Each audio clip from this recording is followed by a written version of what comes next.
thank you to everyone who's come here tonight. It would be great if you could turn on your video cameras if you like, and we could get started. So thank you so much for joining us today. My name is Sarah. I'm the marketing director at Asians in Animation, and I'll be moderating this event for today. So we're going to be talking about how to work with composers in animation. And we're so lucky to have two wonderful guests with us here tonight, Jaimie and Robert. Can we make some noise for them, please? If you could unmute yourselves or give some shout outs in the chat. Yay, okay. Woo! So happy to have you both here. So this event is co-presented with Legends Animated, which is a worker self-directed nonprofit dedicated to providing collaborative opportunities to create and celebrate independent animation and artists. Okay, so we'll be going through some Q&A questions, and we'll leave some time at the end for your questions. So if you do have any questions for our two guests tonight, please feel free to share them in our chat when we get there. Okay, so how about we start with just brief introductions. Can you share where you're currently based and what's your current profession? Jaimie, if you want to start. Hi, my name is Jaimie. I am currently based in Nashville, Tennessee. I used to live in LA I was there for 5 years. I took my master's in screen scoring at USC. What else? And yeah, I'm a composer. Great. My name is Robert. I am based in LA. I studied originally as a screenwriter before doing some directing, editing, script supervising, working a lot in film production. And then I guess I just kind of pivoted over to being a music composer as well. So I've done feature films, I've done live action, I've done some animation, commercials, some games here and there. It's all over the place. But yeah, music composer is my profession. Great, thank you both so much for the introduction. I'm gonna pass it over to Leslie to talk about Legends Animated. Yes, thank you so much, Sarah. And hello, everyone. As Sarah mentioned, my name is Leslie Eze. I'm the president at Legends Animated, which, as mentioned, is a nonprofit animation company that fosters independent animation through its services, which includes supporting indie animation projects like securing grants and donations via fiscal sponsorships. We also co-produce with other nonprofits, and we provide capacity support for organizations and events that promote independent animation.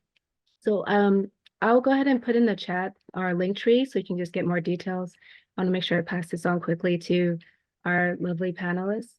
But just real quickly, in that link tree, there is an interest form you could fill out if you'd like to receive updates on upcoming productions. And if you want to receive job opportunities and volunteer opportunities from Legends Animated and its partners. We have an upcoming indie project called Wheels and Roses. So its details are also in our link tree. So with that, welcome to our panel, and I'll go ahead and pass it back to Sarah. Thank you, Leslie. I really appreciate you being here and sharing more about the organization. Okay, so now we're gonna jump into this talk. Jaimie and Robert, can you please just share a little bit more about how you started out in the music industry and how did you find your way into composing for animation specifically? I can start. I'll start. Yeah. So basically my background, right? I worked a lot in film production. I studied as a screenwriter. I basically kind of did this grassroots kind of networking where I worked with a lot of local filmmakers, working a lot of film sets as a script supervisor, kind of working my way up, kind of just making connections, making friends. And then I didn't really think about working in music. I was a violinist and I composed on the side, but I really just thought of it as a hobby until I was like, hey, these directors need music for their films apparently, and it's always something I like to dabble in. So I'll just I don't want to script supervise the rest of my life. I want to do something else that engages me creatively, makes me feel like I'm involved in the story, involved in a film in a creative way, right? So I just kind of started volunteering for directors, kind of hey, if you just shooting them emails, both film students in my school and also the DMAC program, the digital animation program, which I knew a lot of people there. I just kind of volunteered, hey, do you need composers? And the thing about at Chapman University, they don't have a screen scoring program. It's just kind of like a Wild West. So it just kind of got really lucky to get my foot in the door, not having to, compete with a lot of different composers. So I think for, word of wise composers out there, like if you find a film school that doesn't have a film scoring program or a lot of composers that tend to apply for that, it's a great way to just kind of reach out to filmmakers and just volunteer and just get your music in film. So that's kind of how I got started. It's just through Chapman connections, through volunteering with people, like scoring like dozens of animated short films with students, and then students graduate, they kind of move on to like creative agencies, commercial agencies. They form their own studios, they make their own short films, and then that's kind of that's how I got established. So my turn. Yeah. So I am actually from the Philippines originally. I moved to the US to pursue music. Prior to music, I was working at IBM as an information technology specialist. I also play the violin like Robert, but I think both of us are not taking it seriously. But yeah, so I moved to LA to pursue music, and I got started when I went to USC. For animation, I got into animation through like just some referrals that I got at USC, because USC has they try to connect you with filmmakers, and they also have like an animation program. So that's how I kind of just like connected with like some animators. Yeah. Great, that's so exciting. Thank you both so much for sharing. And since this is presented by Asians in Animation, do you want to kind of talk about like how your cultural background has kind of influenced how you compose for animation? I think for me, I was able to, because I worked on some animation before that involved like Filipino instruments. I guess because of that background, I was more comfortable with like how it should sound, and like, with composing that kind of music. And it was easy for me to kind of just like connect with Filipino musicians and find the right instruments for that was needed for the composition. Yeah. Yeah, so my background is Vietnamese, so I grew up with the whole like Paris by Night, like cheesy Vietnamese pop kind of music, or kind of like it's a very distinct kind of music that kind of, even though I don't necessarily write in that kind of pop music or even traditional Vietnamese style, it's the kind of thing where it still influences the DNA of how you write, even on a deep fundamental level. And so when you start working in projects that require music that may not be more Western based, more like, hey, let's write an idiom of like Japanese music or Korean music or like Vietnamese music, then you kind of, at least for me, it's a lot more comfortable for me to reach back into that kind of cultural, like Asian cultural DNA, so to speak, and kind of utilize that for the film. So it's not, I don't overtly kind of utilize my Asian background for films, but it's kind of like subliminal in a way when I work on films, especially when it's animation. I can kind of be more overt with writing melodies and being more active with how I, orchestrate. Okay, great. So it's something that's like more natural and innate, and it ultimately still depends on the work itself. Okay, sounds good. Thank you both for sharing. And before we dive into like tips for animators and producers, can you just briefly share like how did you both meet each other? Online. Online, yes. Before I moved to LA, I forgot, where did we meet? I think it was in a Facebook group. We were added to a Facebook group for like composer support Facebook group, kind of like just people to give each other good vibes, support each other, give each other pep talks. It's like a smaller Mac, I think, yeah, right? yeah. Yeah. Because in the Philippines, I did not have composer friends. Like composing wasn't really much of a thing. So I didn't have friends, and so I tried to look for friends online. And then Robert was one of the people I met, and then when I moved to LA, we hanged out. Yeah. Oh, are you from Yeah. the Philippines too? Woo, Phil. Hey, Philippines.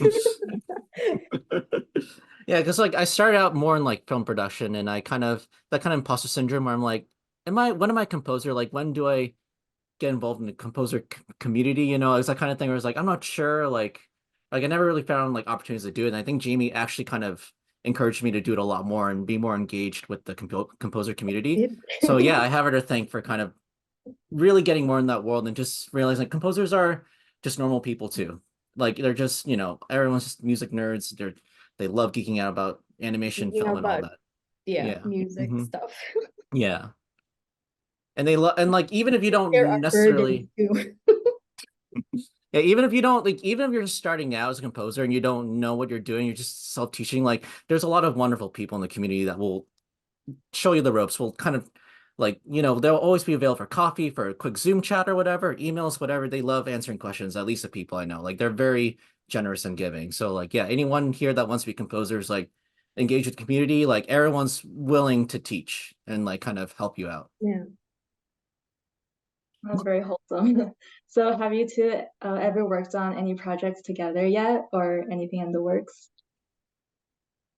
Like then like I asked you to like help out an animated project like way back in the day, like in 2019 or something. Yeah. 4 years ago. Yeah, I yeah. was still in school that time. Yeah, we worked once. Yeah. We don't tend to work together. Also, I feel like Jaimie's musical sensibilities and mine are like almost like completely opposite in like a lot of Yeah, I like was yeah. gonna say. Yeah, he composes differently than me. Like, I think Robert is really great with Mickey Mousing. Like I I love don't like that. like the more sync points I see in a film, like the happier I get. I don't know why. Just like the more markers and tempo changes, I like don't. It yeah. stresses me out. I want it, to have a flow, I do too. But like it's I don't know, just like I love like kind of like switching it up a lot. But yeah, and like I think like Jaimie's really good at kind of the really atmospheric, like moody, like dark too, and like kind of really and she loves minimalism, which is like it's such a great skill that it's hard for me to grasp sometimes. Like kind of like what's a like Olafur Arnoldson, right? Or Max Richter Yeah. kind of style, like which is I think just such a wonderful it's a hard skill to write kind of just keep it simple, keep it intimate. Like that's like probably the Making it way hard. harder, I think, than kind of just going like John Powell. Like, well, John Powell's like really hard too. Like kind of the How to Train Your Dragon kind of Oh yeah, complexity, but that's really difficult. Like one cue yeah. could take like 3 days to make, 3 whole days. Oh, you've seen It's like his really piano insane. roll breakdowns and score breakdowns. I feel like that would like just It's that a would lot. yeah, I would die just trying to orchestrate that. But yeah, yeah, it's two different hats, too many different ways to compose. Well, great. It sounds like you both found a really strong connection through music. So thanks for sharing that. So now we're going to dive into the meat of this session, which is offering tips for animators, producers, and just anyone who is looking to collaborate with composers on their animation projects. So we're breaking this down into production stages. So let's first talk about the pre-production stage of a project.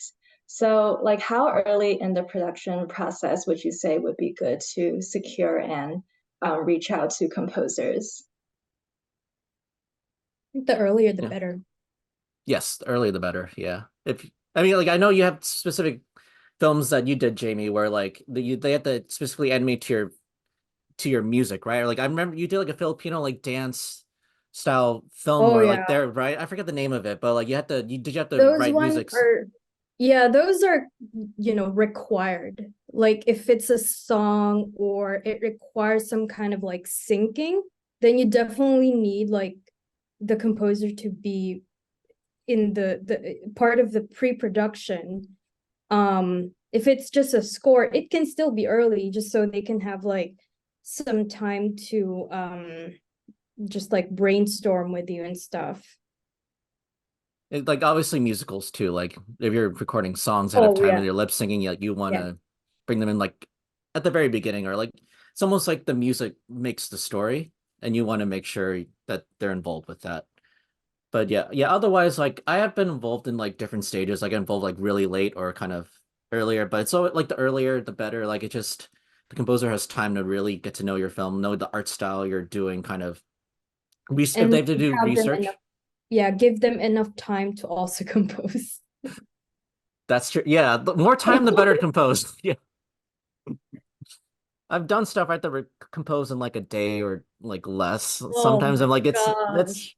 it's doable, but most composers will get that 1,000 yard stare where like after they survive it, like, okay, I've done that, like I can do it, but you'd usually, yeah, more time is nicer. Got it.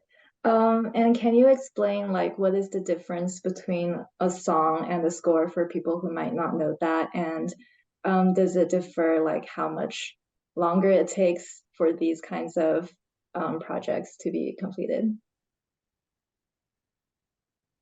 Well, song usually has, yeah, it's sung vocals in it and usually requires a added level of complexity to like, especially when you want to record with vocalists, there's more steps involved and you have to write the music, orchestrate it, make sure you have like a lyricist or you write the lyrics for it, you bring a vocalist on board, and then if you're lip syncing it, you have to record the song ahead of time.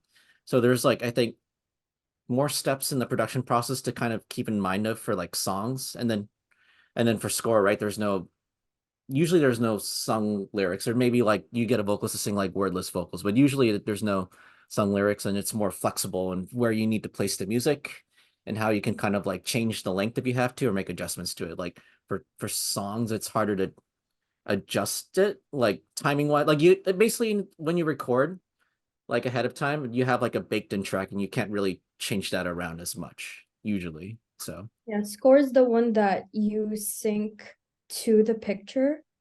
And for songs, because they are songs and they have only one tempo for the most part. You can't really move around the tempo and try to sync that. So that's why it's important that the song is made before it's made in pre-production, not in post, because you can't make the song after the animation is done. It will be hard to sync the lip sync, or if there is any, yeah. Okay, so it sounds like there's like less flexibility with the songs. Yeah. Okay, great. And when it comes to like communicating musical visions, like what advice would you have for people who want to like communicate their ideas for the music with composers? if you want to start on that, Jaimie, or I think it's important as well that in the first place you get the right composer, because even if you do know how to communicate, it's still different when you find if you have the wrong composer. Like for example, if you because there's going to be certain terms that like you might not be like you might not agree on and stuff like that. So if you do get the right composer, I think that at least for me, it's nice to be able to have references, because sometimes, let's say, if someone tells me, oh, can we make like a 90s jazz score kind of thing, and I'm like, okay, but they don't give me references. What if what they actually have in their mind is bossa nova or something, like what if the terms that you use are actually wrong, and it sends a different impression to the composer if you're trying to speak music but you're getting the terms wrong. So it's better to tell them your vision, to possibly have references. Maybe if you have a lookbook as well would be great. Lookbooks, I always go to lookbooks. Yeah, and like maybe animation references or other film references that you can share. Like you can be like, oh, this is what I'm envisioning it to be, aside from the terms that you're using, subjective terms that you're using, you kind of have to also like show references. Yeah, Okay, like the so thing about music genres, like, yeah, like when Jaimie mentions like jazz, right? There's so many different aspects of jazz, like even classical, there's so many different Yeah. areas of classical music you want to go to, like, heavy metal.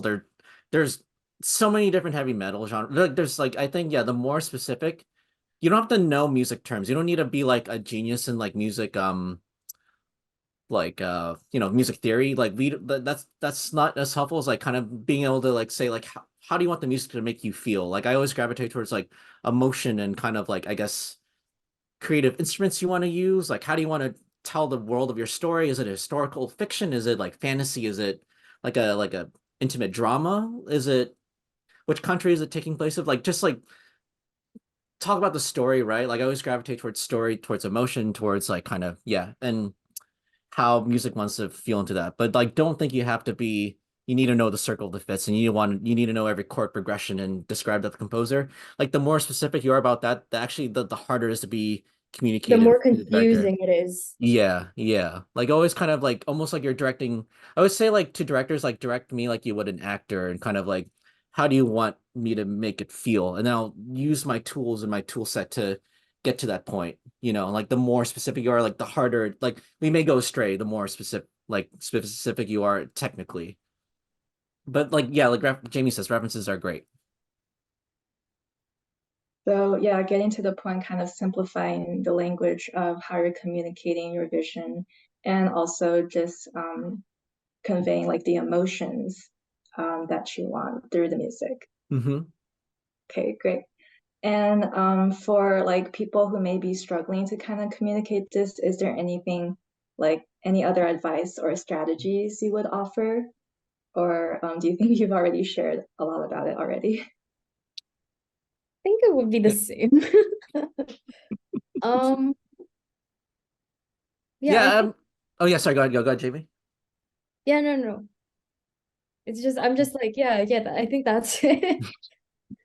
Yeah. I mean, like it's like usually if we end up going back and forth a lot and we can't like land at a point, then usually that it circles back to the first problem is that you're not getting the right composer. Like it's Yeah. like kind of like if you cast the wrong actor, like they're the wrong age or like the wrong ethnicity, they can't speak a certain accent, right? Then there's only so much you can steer them towards what you want to do. So it's always better, at least in my perspective, like I've been in situations where I work with directors where I feel like I'm the wrong person for the job.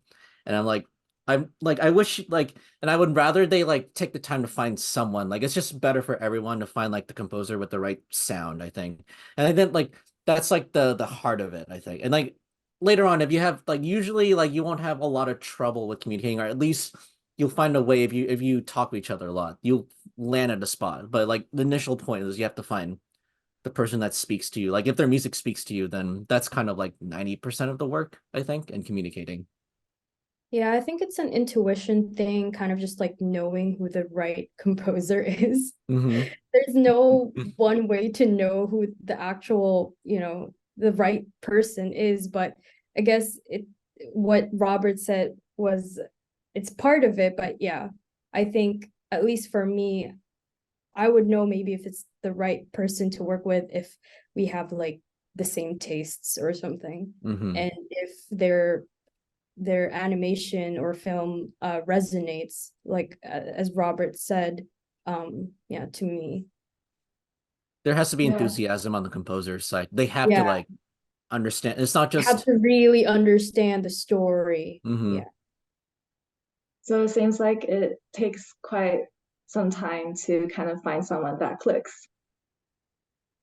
It's like I Uh, mean, like yeah, like anyone else, like if you with any other hiring process, right? Like you just gotta meet people, right? And just ask yeah. around and just like listen to their music. And sometimes it's fast, sometimes it takes a while. Like it just with any other position, right? Like you may find a person right away. You might need to go through a lot of different like people, but there's always a lot of composers in the community. There's always like a lot of places to look and kind of reach out and put if you just like put a post out there on like those any Facebook groups that are like connecting composers and like filmmakers, like you'll get like hundreds and hundreds of responses on there for sure. But yeah, just find a person I guess that you jive with personally and that speaks to you emotionally. Okay, great. Yeah, thank you so much for all of your advice and tips so far. Do you think there's anything else we haven't covered that's important to talk about for pre-production specifically? Or are we good to move on? think we're good. I think so. I mean, if anyone has any questions later on, like Mhm. let us know. But for now, I think we covered everything. Okay, great. Yeah, so we can move on now to kind of explore some questions in the production phase. So can you share a little bit about like what are time codes and split tracks and why are they important? Well, I mean, time codes, there's basically it's like number on that screen that kind of shows like what frame you're on, what second you're on, like, and for animation, it's really important, at least for me, because it helps me kind of figure out like at what point in the film does the music do something. Like it's basically like it shows the length of the film, like what frames that things happen. And usually I want to be very frame specific. I want to know like the clarinet has it going at like second to frame 23, right? Like the time code is like the best way to communicate where you want things to happen, like how close you want it to hit, like what's happening visually on screen. And then Jaimie, you did a great explanation on split tracks, so if you want to take that. Split tracks are basically dialogue on one side, like on maybe on the left or right, and then the other is sound design. This one, I don't think it's that important. I think the most important one is the time code, because I usually ask for the time code because as Robert mentioned, we needed to, sync our music properly because we're also looking at the frames. we sync to the frame. And if you don't have the time code, it's also difficult to kind of just like communicate. Like if you have revisions, like, oh, I want it to be at this part, like it's hard if you just say, oh, when the girl comes in, yeah, but what time code, and sometimes I think maybe the time code could be different from like your editing software and our music DAW. So you cannot assume that the time code is the same. So it really does help if the time code is already on the film.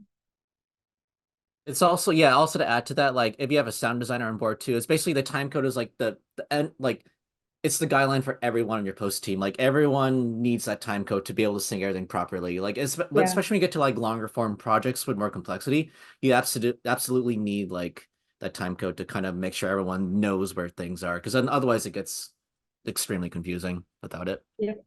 Especially if you have different versions too of the animation and you have different cuts. So we also need to be able to keep up with, syncing our music to the new, versions. Yeah, so it sounds like syncing and aligning things is very important.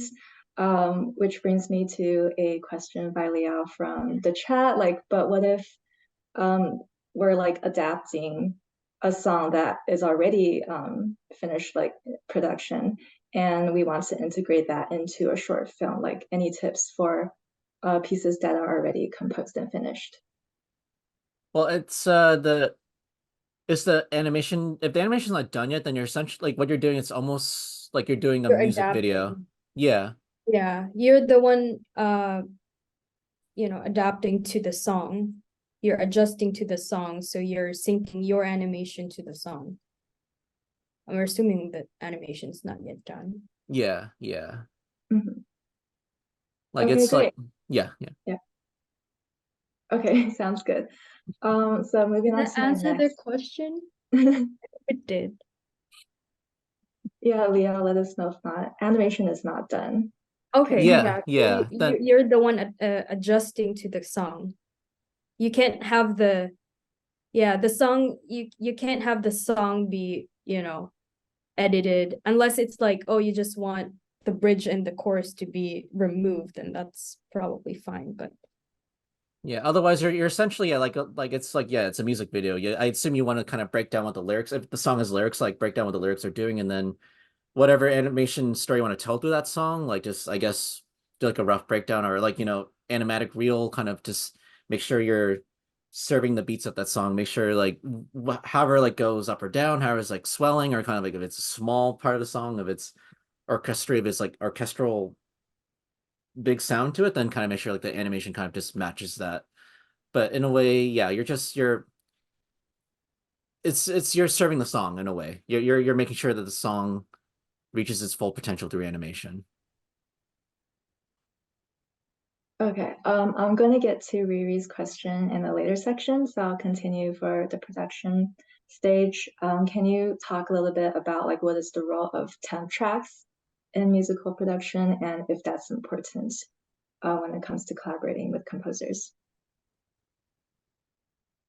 I feel like this is a little bit complicated. Because I know some composers don't like temp tracks, but there are also some composers who like temp tracks. Maybe one way you could do it is like if you want to put temp tracks, maybe ask the composer if they do want it or not. But keep in mind that when you do have temp, there is a chance that the composer will make something similar from what you will not be able to get anything unique from them unless like they're already like in their head they kind of just don't want to follow that as much. But there are some composers who will probably copy what you have on there.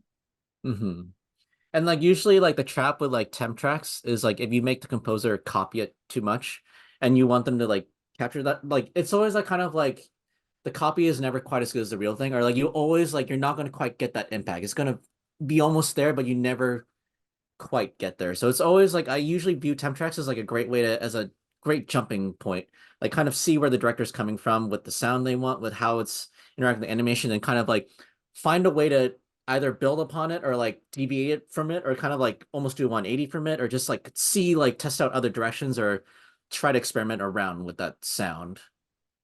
Because then otherwise, yeah, Jaimie says like it kind of feels samey, like it's doesn't feel like it's distinctive enough from the temp tracks. So it's like temp tracks are a good way to communicate with composers on what you want, but I would be careful about being so strict with it that they can't find their own voice within the music you want to tell. And I also find that some people kind of just get married to temp tracks, that they don't allow the composer to try to make, a unique track for the film. Personally, I like having my own sound, and sometimes it's difficult when the director is close-minded to kind of just like they want something similar, but you don't want something similar from the temp track. You want something that is better than the temp track. Yeah, like I've heard it from like directors, like and like from other composers, like that usually most directors, when they hear a composer's piece for the first time, they will be surprised by it in some way, like whether for good or for bad. It will, even if it's copied, like unless they're copying a note for note, there will be something about it that will be different from what your perceived notion of what the music's supposed to do. And I think that level of surprise is good. I think it makes it creatively healthy to collaborate with composer, like to think like to know that it may not be 100% what you want, but I think that's the fun part of hiring composers. That now, okay, you got the starting point, like it may not be what you want, but at least you're gonna go in different directions, or you may like try to change things around, but like just know that like it won't always 100% be what you envision, and that's fine. Yeah, that's a really great point. So it definitely takes some time before like both of your visions kind of converge. Absolutely. Great. So can you also talk about like what are pre-records and when we should be using these? Pre-records are basically tracks that you already record before any sort of like production happens. For example, let's say that your story has someone playing the drums, like solo drums, and the character in your animation is playing the drums. You would already have someone like your composer compose that drum part before that animation is done. So that's basically a pre-record.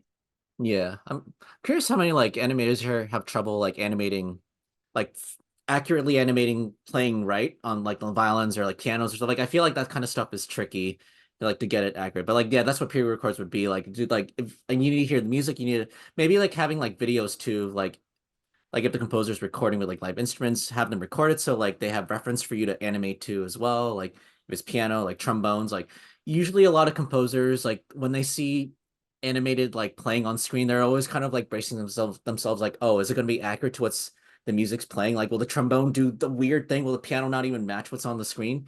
Like usually like people can figure that out pretty quickly. Like if you've seen like Soul, right? That's a good example of like playing being actually Oh, accurate was because so they good though. yeah, because I think they actually had like a MIDI piano roll to record from John Batiste's piano playing, right? And they had that to reference to Oh, when they animated his playing. So that's why like when you see the film, like as far as I know, it looked accurate like note for note. So yeah, that's kind of having all that information, like the more information that the composer can give to an animator beforehand when they're recording, like the better it is, like tempo, click track, uh the song itself like separated in layers, video reference to if you are recording live with musicians.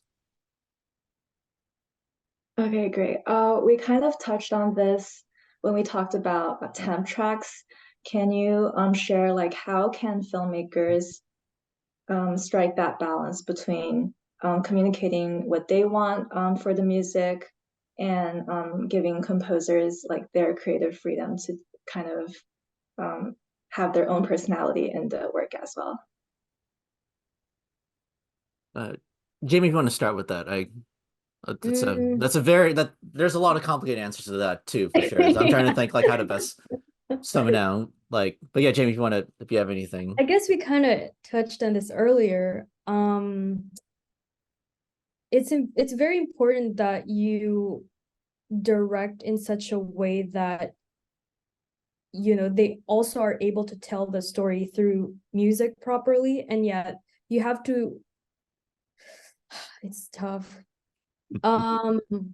It's like you tell them the tone, you tell them the style or the aesthetic that you want and all those stuff and the story and all that, but in terms of like specifics like micromanaging the composer, let's say, oh, I don't want strings, or can we have this instrument, and this instrument, that would be too much. I guess what I'm saying is not to micromanage, because I've met producers before that they would tell me the actual chord that they want. Yeah, that's never fun. But when you're doing that, it makes it again confusing, and it doesn't make sense most of the time. Even if you say like, oh, I was in the band 6 years ago, like I played the guitar.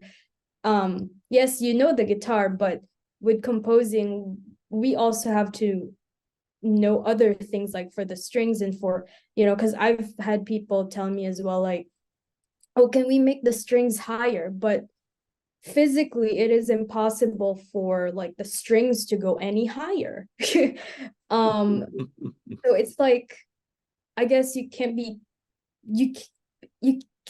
picky to an extent, as long as they get the tone right, they get certain things right in your story, then it's fine. And sometimes you just have to trust them as well. Don't be too anxious. I guess. Yeah, I think I have like an analogy. Like, sometimes what I do, like I go on YouTube, I watch like famous animators reels, right? Like James Baxter, Milton Call, or like the famous Disney animators, and like what I pick on is like different animators have different styles, different ways of bringing out expressions. Like they have their own unique strengths, right?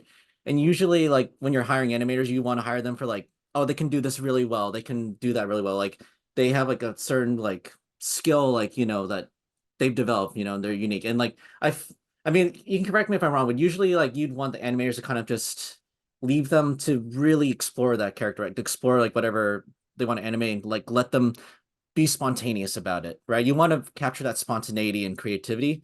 And if you have to mold it, sure, like you can, but like when you mold it, when you micromanage it too much, as Jaimie says, like you kind of kill that spontaneity. You kind of ruin, I guess, like why you hired someone in the first place. So I think that's the same for composers. Like if you micromanage it, like you may get to exactly what you want, but you also kind of like ruin you kind of like you lose that spontaneity, like that creative spark you get when you just let people go, when you just let them create and be themselves, like it goes for any position, not just music. Like you just want them, Yeah. like obviously you want to like make sure it fits the parameter stories you're telling, but also like it's like spontaneity is fun and being surprised is fun, and like letting them do your thing is always like a good place to start. Yeah, these are all really helpful.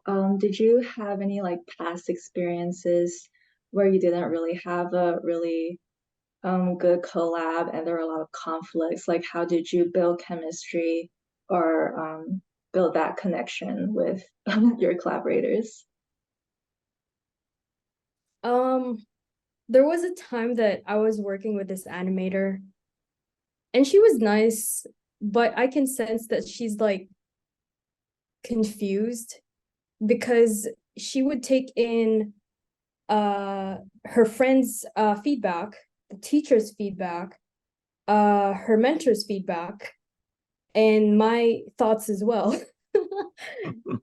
And so because it all sometimes kind of clashes, it's like she doesn't know what to do.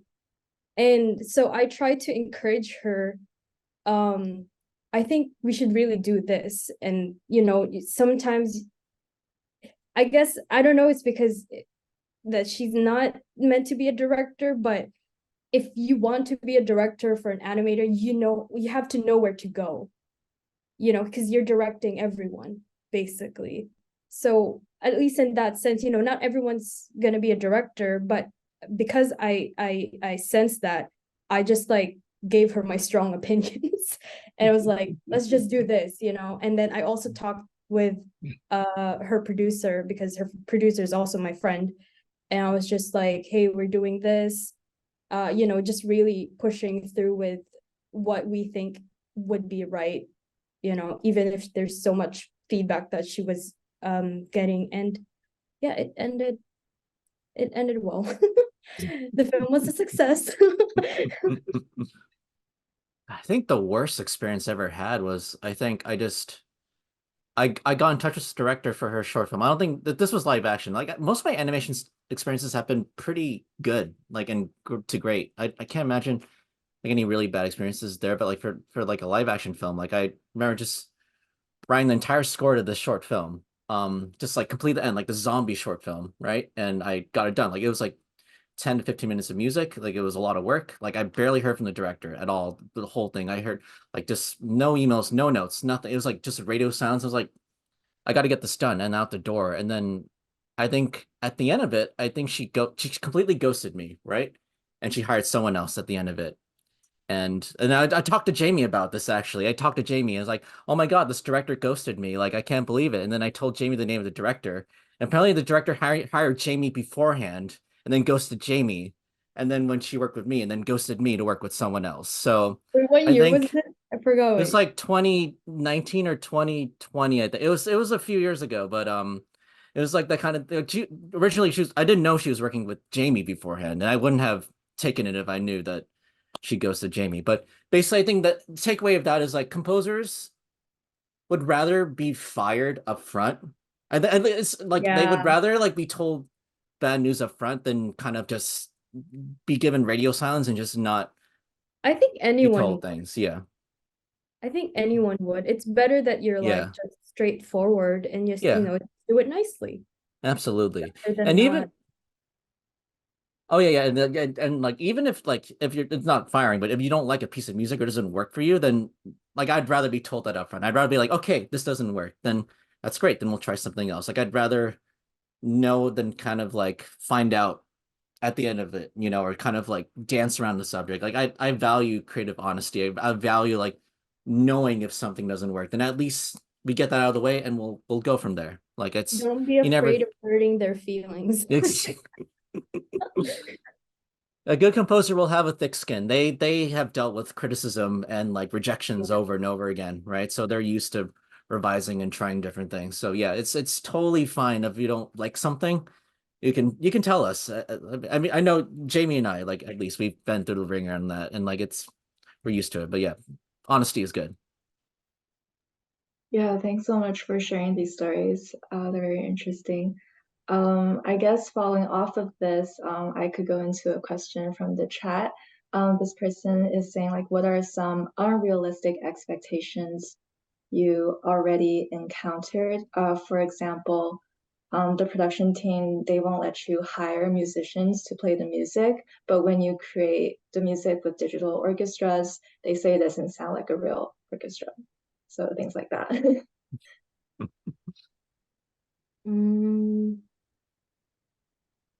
I can yeah, let me think, because like usually like a lot of directors, like in a lot of my experiences, like they manage like expectations, and I've at least like I've learned enough digital orchestrations to make it sound enough like the real thing to kind of get close to there. And like kind of, if we can record even one musician in there, great, just to sweeten it up. If we can't, then I'll find ways to work around it, like right to the sample so it sounds realistic enough.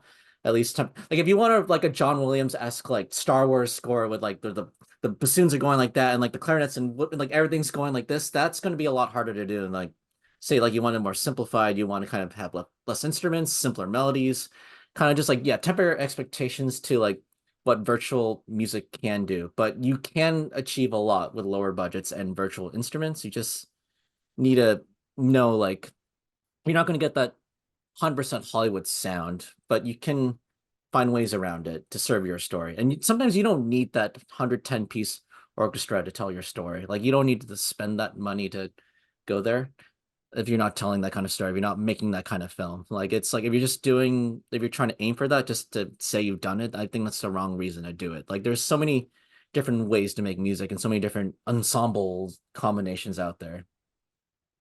Yeah, don't expect a Hollywood sound if you don't have a Hollywood budget. Mm-hmm.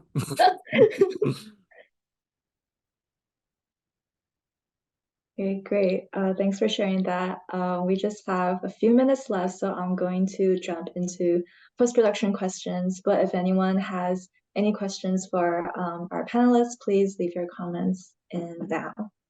Okay, so there seems to be a misconception that you can fix things in post, such as like using music to cover up like broken audio, etc. So can you kind of elaborate on the role of music in post-production?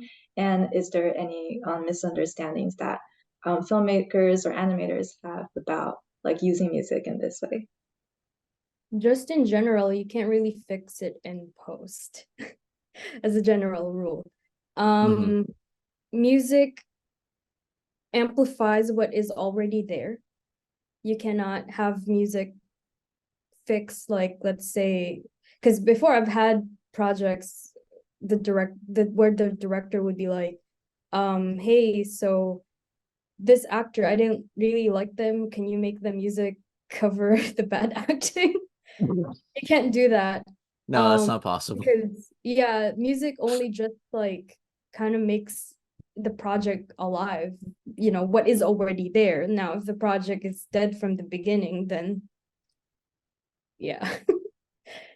I remember like for like a comedy film I did very early in my career, like the director's like, these jokes aren't landing, and like the central instrument of the film was like a sitar, right? So like we need a sitar hit to like punctuate every single punchline to make every single joke funnier and faster. And I think that's that kind of thing where like I'm like fine-tuning like a sitar hit to every single like beat and every punchline, and obviously it didn't make it funnier. And now like I have a lifelong aversion to sitars. Like I hear that sound, I just get PTSD from it. But it's just, it doesn't make it funny. Like you can't make things funnier if the joke's not there. You can't make things scarier if the story itself's not, like, you can't, like, you can amplify things, but you can't amplify from zero, right? Or you can't amplify, like, you only bring it up a little bit. Like unless it's a completely silent film and it's dependent on music, then sure, then music will make the story. The music is the story. But otherwise, it's it can't fix it. You can't bring it from zero. It's just in general, just have a nice animation without the music. Don't make the animation expecting that the music would make it really good. Just have a good, film animation, before the music is there. Yeah, like Yeah, a lot of the favorite films I worked on, like it's clear that the director has a very authentic story. Like it's clear they're drawing on something that's personal to them, that I see why they made the film. Like as long as you make something that's meaningful to you, then it will shine through in some way. Even like you have animation flaws or like, it's a short film, like even just 30 seconds. Like as long as your intent for it is there, as long as there's a reason why you want to make this story, I think that's like the hardest part about it, right? But it's the hardest thing to fix if you're not passionate about the story you want to tell, if you're just like half-hearted about like, oh, I don't like this kind of like genre, I don't like doing this art style, I don't like telling these kind of stories, then find a story that works for you, then that makes it so much easier for everyone else too to latch onto your vision if they feel your passion on the story you're telling. Yeah, totally agree. Thanks so much for your insights on this. And then next, we have a very important question. So, like, how should we be crediting composers? Like, what are the best practices here? Where should we be showing these credits, etc.? I usually prefer one whole card, music by, then my name, and IMDb.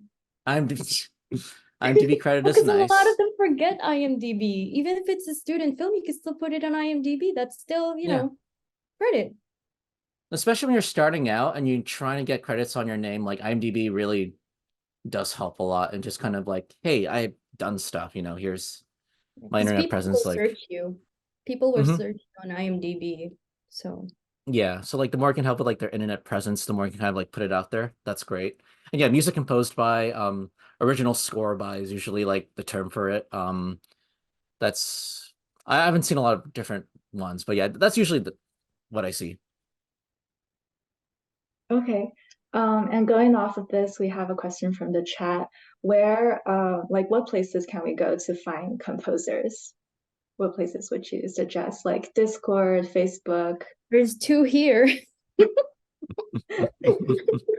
I don't know if they're on Discord actually. I think they're on Twitter. The game composers are on Twitter. I don't know about Yeah. animation. Well, I think I know like there's a lot of animation composers in SCL, like Society of Composers and Lyricists. But that's if you're being a composer though. If you're like looking for composers, there's a Facebook group called Perspective. There's there's Facebook groups called like Film and Scoring Networking for composers and directors. I forget the name of it. Um, I haven't like really looked around in those in a hot minute, so I'm not 100% sure what their names are. But like I'm sure if you just type in like composer director collaborations on Facebook, you'll find like a lot of Facebook groups just pop up. Like and there's a lot of members on there. So you get hundreds of submissions if you want to like go that route. There's But it's also, also oh, sorry, go ahead. But yeah, just keep in mind that like you're gonna get paralyzed by choice too. You're gonna get a lot of submissions sometimes. So If just be you tweet, forewarned. if Yeah, you no, there's gonna be 100. people There's a, love composing, yeah, for animation. Sorry, go ahead. at least in screen scoring, at USC, they have their own website with all of the composers on it. So that's an option as well. Okay, great. Thanks for sharing all of these places to look and resources. We have another question in the chat. Did some projects ruin some music styles or sounds you used to like, or vice versa? Well, I think I mentioned the sitar, like Indian music. I kind of got so traumatized by having to write so much in that style that I kind of try to avoid I think the cliches of it now. Like, and now I know all the cliches of like Indian music and like some other like Eastern styles of music that you kind of recognize it after a while, like the sitar, like the shakuhachi flute in Japanese music, like it, like I hear that a lot, and I try to avoid using too much of it now. But I don't think there's any like music style where like I can't write in anymore, like that, where I just refuse to write in that style. But how about you, For me, Jaimie? not really ruined for me. Actually, it's the opposite. Like one of my directors asked me to make a K-pop track, and Oh my I God. really enjoyed it.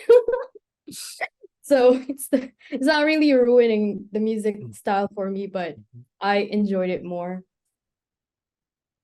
K-pop would be so much fun to write in. It's fun, yeah. I feel like it's kind of like the animation of pop, to be honest. Like the way that it is Like it's made. fried pop. Yeah, yeah, Right, and there's so much movement and you can't, yeah. yeah, anyway. Okay, great. Thanks for sharing. We're at time now, and I just have one final question. What is one thing you wish you knew earlier when starting your music career? Um, Robert. You're gonna get told no a lot. There's gonna be times where you hit walls and where you're progressing. You know, it's just and it's not a sign that you're not progressing. It's just a sign that it's just normal for everyone. You're gonna find times where you feel like you're stuck, but when you look behind you and see all the progress you made, all the films you worked on, all the experience you gained, everything's a stepping stone to the next thing. Like, don't tr- don't treat every project you do as like the project that's gonna make you, and don't treat every project like don't treat smaller projects as just like things beneath you. And anything can be important, but it's not going to be like an overnight success. It's going to be everything's kind of like that stepping stone to the next thing. You're going to want to build your network and kind of take time to do that. Like, don't take shortcuts. Just enjoy the process of, even being told no. Like, that's just a normal thing I assume for not just musicians, but anyone in the creative field. Like, you're going to be told no and you're going to struggle, and that's fine. Just enjoy the process. I wish I slowed down more. Mm-hmm. Yeah. Because in any career, it really takes a lot of time. You cannot rush having like a successful career. And it's kind of like that flower, like no matter how much you water the flower, it's not gonna grow faster. But it is going to bloom, and you have to make sure that you don't drown it, you know. So I wish I did things slower and I didn't burn myself out. Yeah, work-life balance and like just keeping your mental and physical health is probably, I think, the most important long-term thing you can do. Just make sure you can keep working. And like it's like if you just if you burn out, you simply cannot work. You simply just lose the joy. And you have to find the joy again in working if you burn out. So you need to take care of yourself too and know your boundaries in work. Yeah. And just and still find ways to enjoy the process. Don't be so like don't lose yourself in your pursuit of perfection that you just forget why you made art in the first place. Yeah. Are there any questions? Yeah, any questions we have for Robert and Jaimie? Any remaining questions? I think like we put our emails here, but we can put it down again if you need any references or because I know there's Facebook groups I'm My just forgetting website. right now, but I can definitely send references. So oh yeah, I'll put my website down here too. And also email if you are shy and an introvert like me. Woo! I know I'd probably do the same. I'll just email and not put it here in the chat. So Yeah, well, thank you both so much. Can we get a round of applause for our panelists? thank you for having us as well. This is fun. This Yeah. is great. It's cool. This is like a really cool organization, and it looks See, like you have a lot of other events going on. Like for this, Yeah. right? There's like a whole bunch of other panels happening. So We have like 50 plus, wow. so a lot going on. Well, yeah, thank you so much. And we wish you best of luck on your future projects. And we'd love to hear from you again. Thank you so much for coming and sharing all of your experiences and insights. It was really great to hear all of that. It was a pleasure. Yeah.